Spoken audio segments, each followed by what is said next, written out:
The following is an original audio series from Sierra International Machinery, Pile of Scrap, with your host, John Sacco. Well, welcome to Pile of Scrap. I'm here with Matt Kripke, the guru of aluminum. Thank you. Glad to be here. Matt, we've known each other a few years now here because of ISRI. We're here in Chicago at the ISRI Roundtables for full disclosure, and thank you for agreeing to come on to Pile of Scrap and, educate. The purpose of our podcast isn't to sell our equipment. It's to people who aren't in the industry, people who are in the industry, to learn a little bit of something other than what they know. They don't know things. They listen. I get a lot of positive feedback. And you're the one guy, you're my go-to guy for aluminum. Great. All right. You ready for that? I'm ready. All right. Well, Matt, Kripke Enterprises. It's not a 20-generational business like a lot of us in the scrap business. Tell us about Kripke Enterprises. Well, I am third generation in the scrap business, but my grandfather, my dad, and his brothers, they built up a family business, sold it out to OmniSource in 1983. My dad stayed at OmniSource until 1993 and left when he was 49 years old. It was I'm either going to stay here for the rest of my life or I'm going to go out and start over and start my own business. And he started Kripke Enterprises in 93. I came in with him in 94.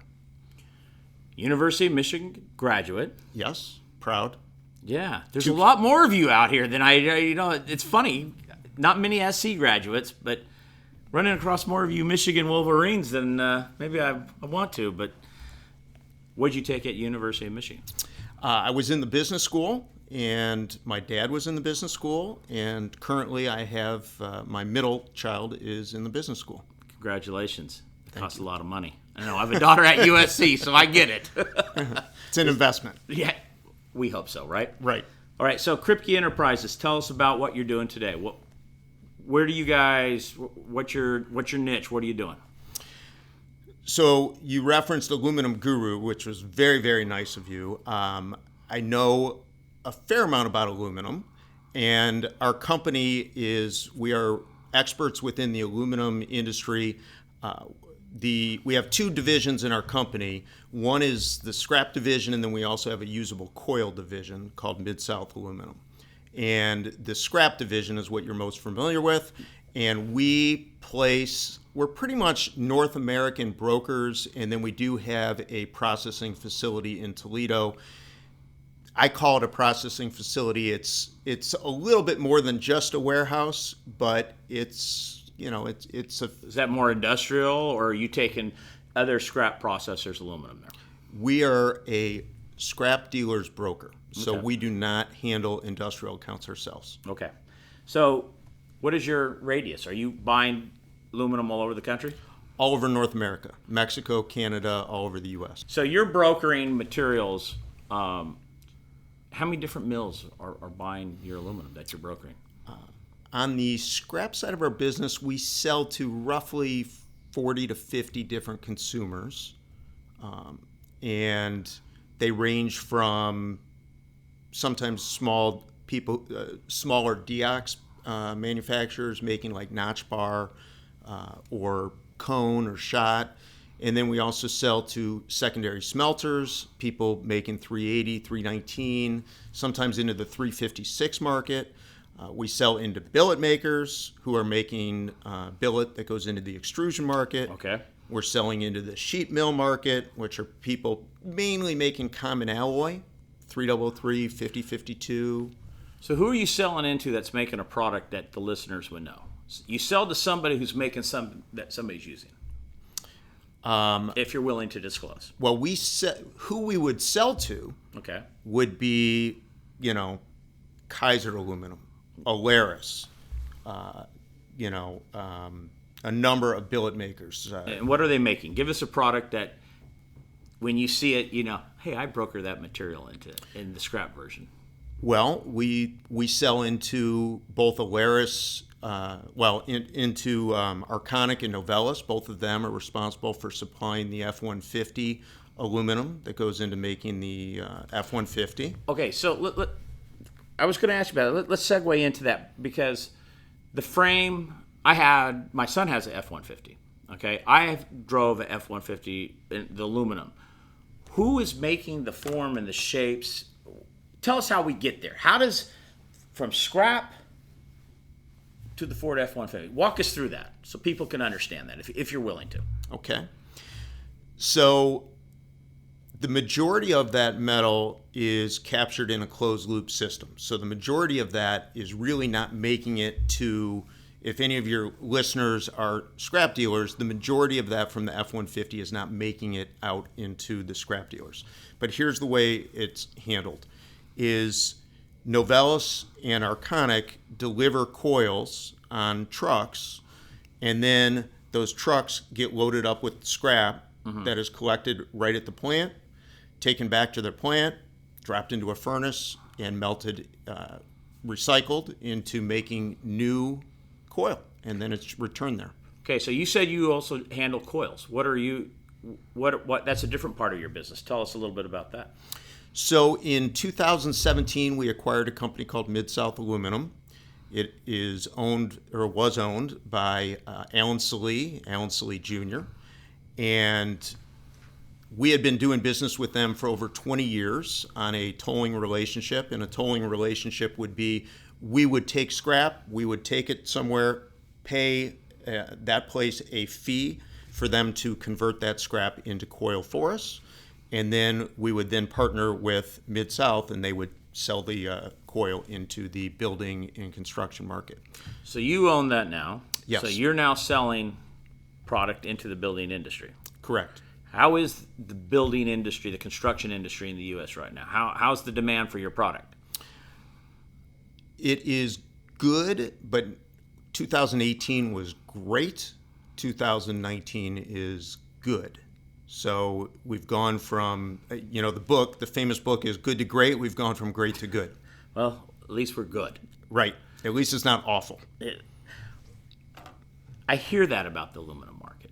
You hear people, aluminum is awful. The China tariff or the closure of that market and all that. What is the reality? Is there just that much more aluminum supply, scrap aluminum, than there is the consumers of it? Is it the lack of consumers? Or is it the lack of people buying new aluminum products? It is not the lack of people buying new aluminum product. There's more and more aluminum.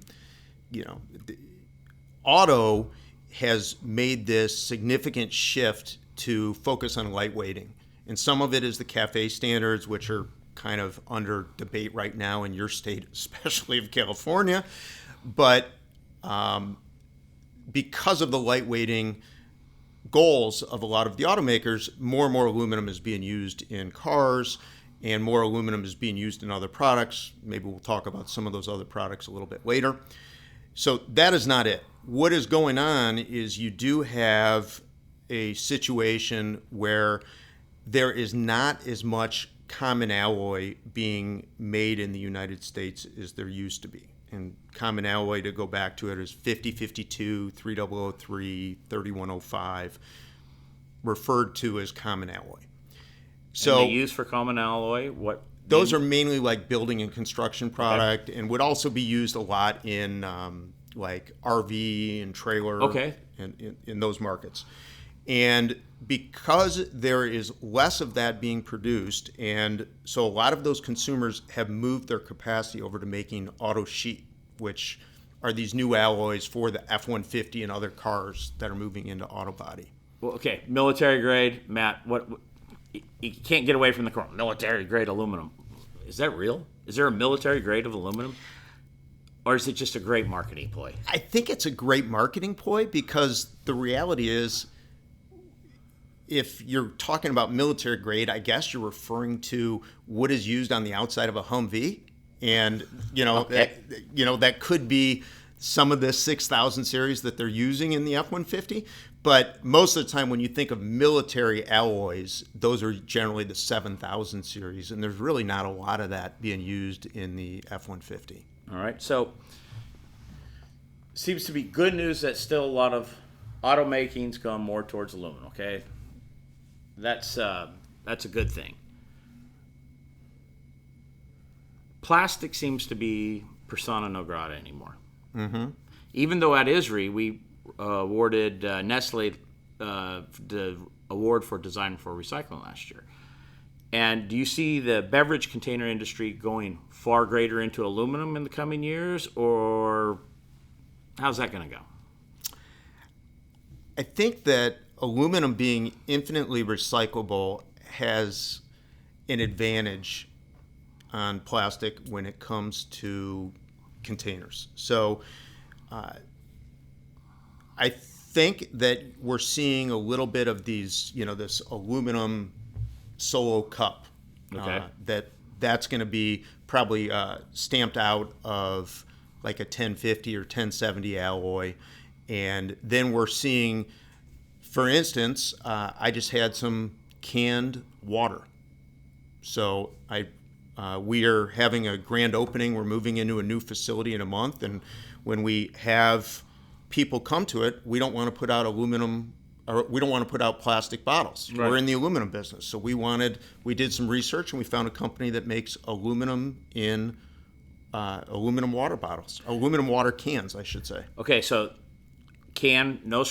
like a beer can, Yep. fully recyclable in its format that it is. Yes.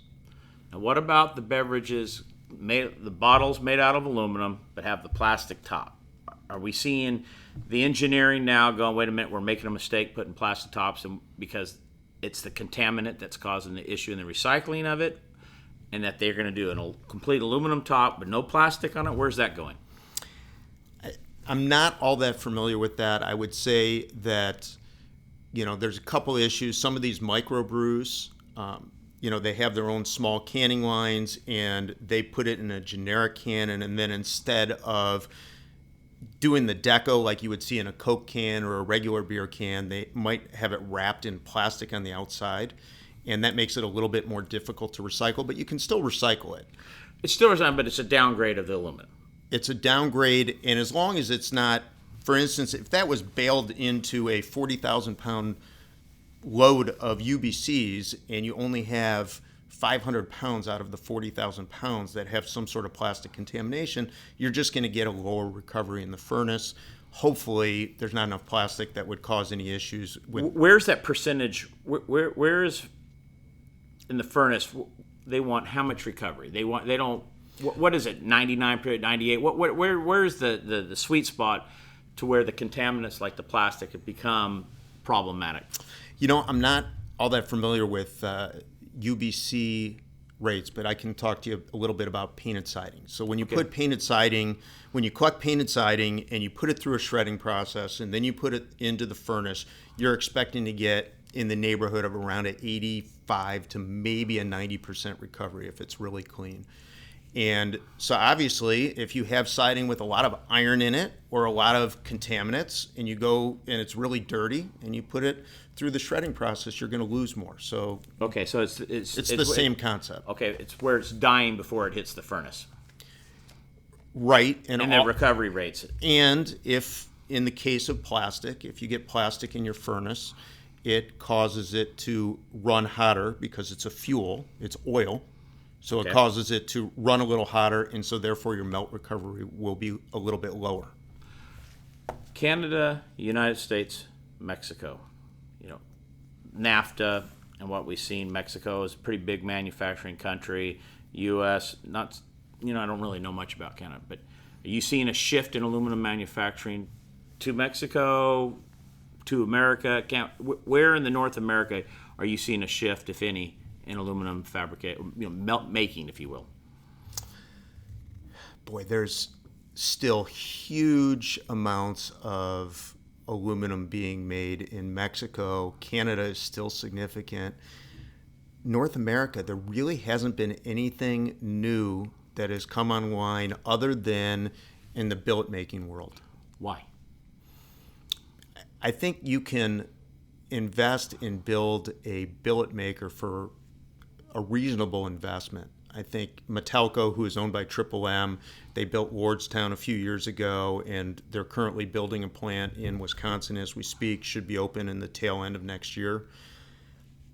But to build a sheet mill or, to give you an example, Alaris just retooled their Lewisport facility to make auto sheet. Well, just to retool it and to expand in order to do that, that was like a $500 million investment. That's a big investment. Right. And so to build one from scratch, and there's a company that's talking about doing it in Kentucky called Brady Industries, and I don't think they've broken ground yet, but I think that's got to be, and I don't know the number, but it's got to be a multi-billion-dollar project. I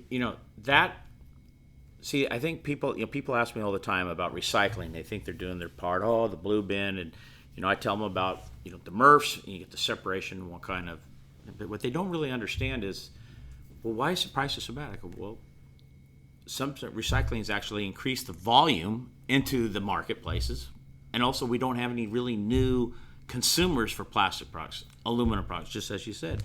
So to get back to the people who are so concerned about recycling and the MRFs and the cities and the blue bin, and they want to take the aluminums out because that seems to be the only product anymore coming out of the MRFs that really has a home. Mixed paper's not worth anything. Plastic, again, it's going out to the landfill, and that's what we're trying to do to keep it out of landfill. But it's the investment into the infrastructure or the new consumers and technologies. And you don't see that in aluminum at all. Any new technology in the making of it. It is just what it is. I wouldn't say that. I think there's a lot of new investment, new technology that is coming on all the time. It's just that to build a brand new plant and add capacity, whether it's a hot mill or a cold mill in the United States or North America, it's a major, major investment.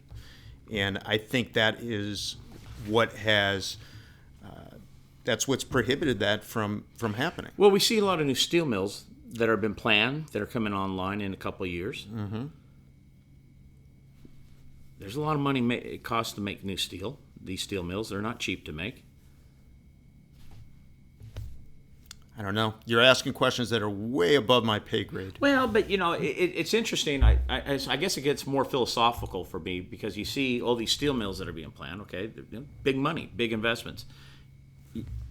Okay, how about in America? We haven't built a new refinery for gas. How many years has it been?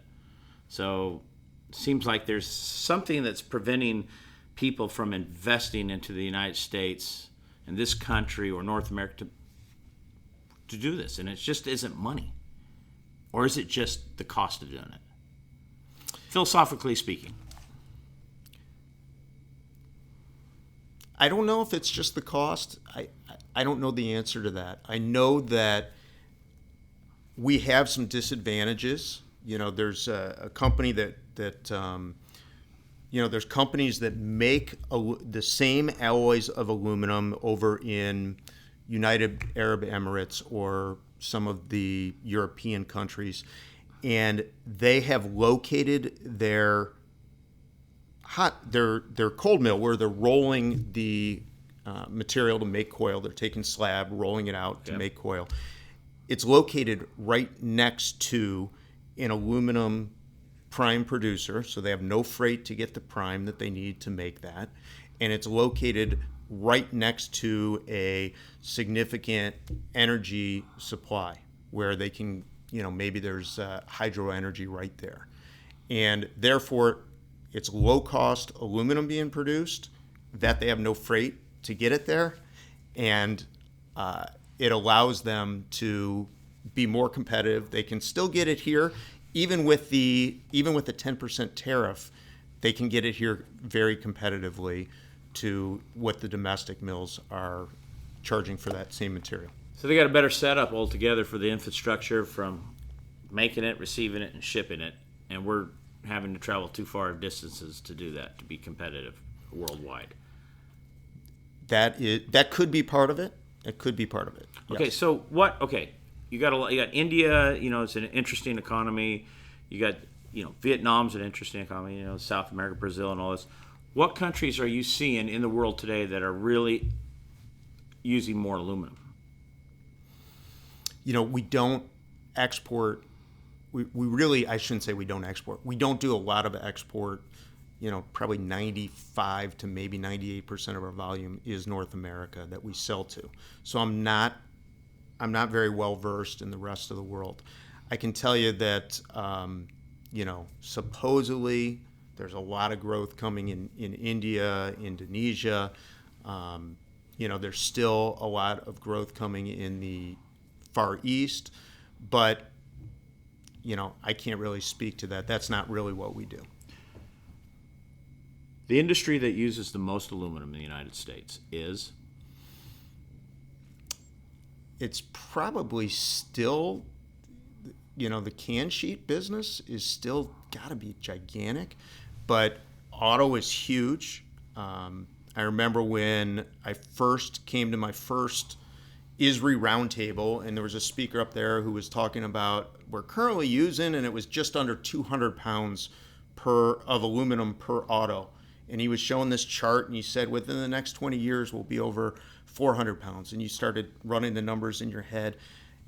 I think today the average is getting, if I'm not mistaken, I think the average is close to 500 pounds of aluminum per car. So it's still very, very significant, and it's still that is still the big thing that moves our industry. All right, let's shift gears a little bit out of aluminum to, we stay on aluminum, but what worries you? You're at YPO, President's Organization. I am too, okay? And we've got a lot of benefit. And it's a YPO question. What keeps you up at night? What worries you? So what worries you, Matt? What keeps you awake at night?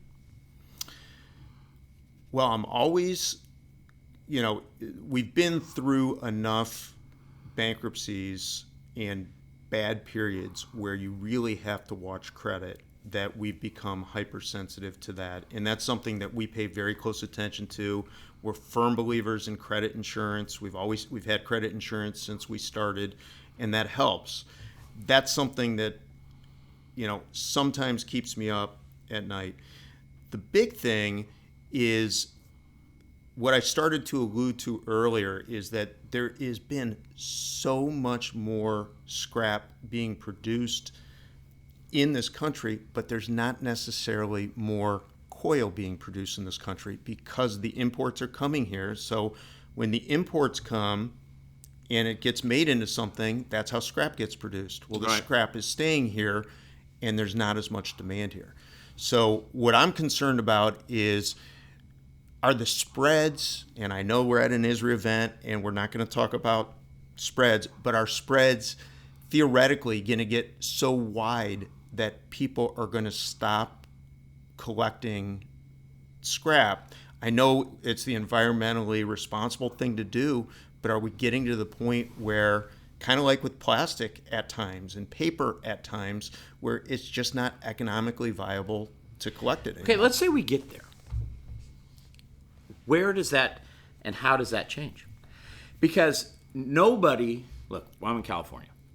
They want scrap to be part of the diversion rates, scrap commodities. Well, we fought that and we won because we're not waste handlers. They want to reduce waste going to the landfill. We know aluminum's a commodity. It's traded on the LME, copper, COMEX, okay? So we know that. What's going to prevent aluminum from going to the landfill?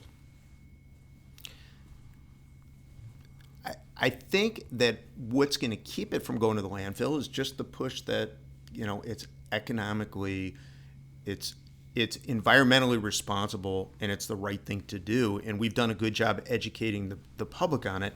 But the dollars, and that's why I'm part of why we've been a firm believer in ISRI and a strong proponent of ISRI, is that we have to have an industry that is economically viable and not just environmentally responsible, the right thing to do. Well, that's well said. All right, so we're going to wrap up here. So in concluding all of this, okay, you got a great crystal ball, I heard. I heard you're one of the best at what's the word I'm looking for? Prognosticating? Prognosticating the future and pricing. My wife likes to rub my head like this when she wants to look in the future. Yeah, it's like her crystal ball. Have some, a lot of commonality. We have there. some. Yeah, we're about the same height too. 5-10 years from now, what are we going to see?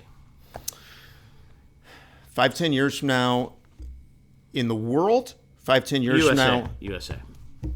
USA. Okay.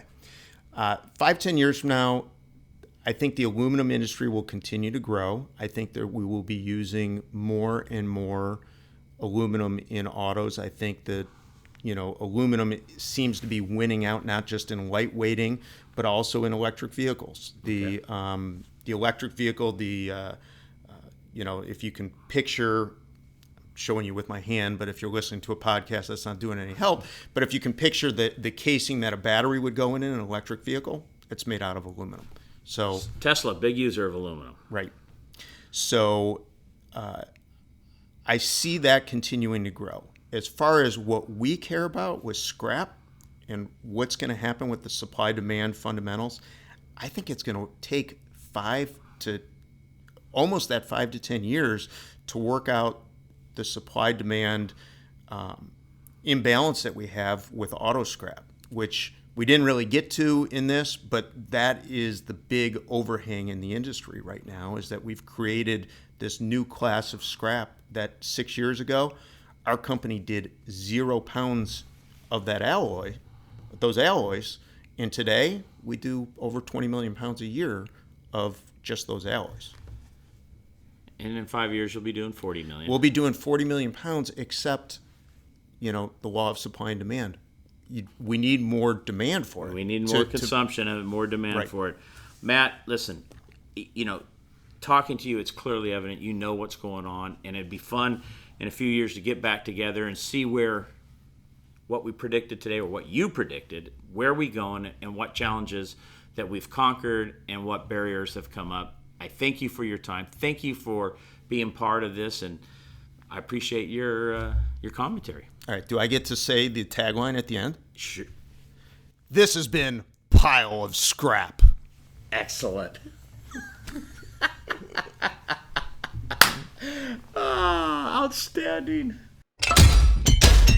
This has been a Sierra International Machinery original audio series. Thanks for listening. Please share this podcast and make sure to subscribe.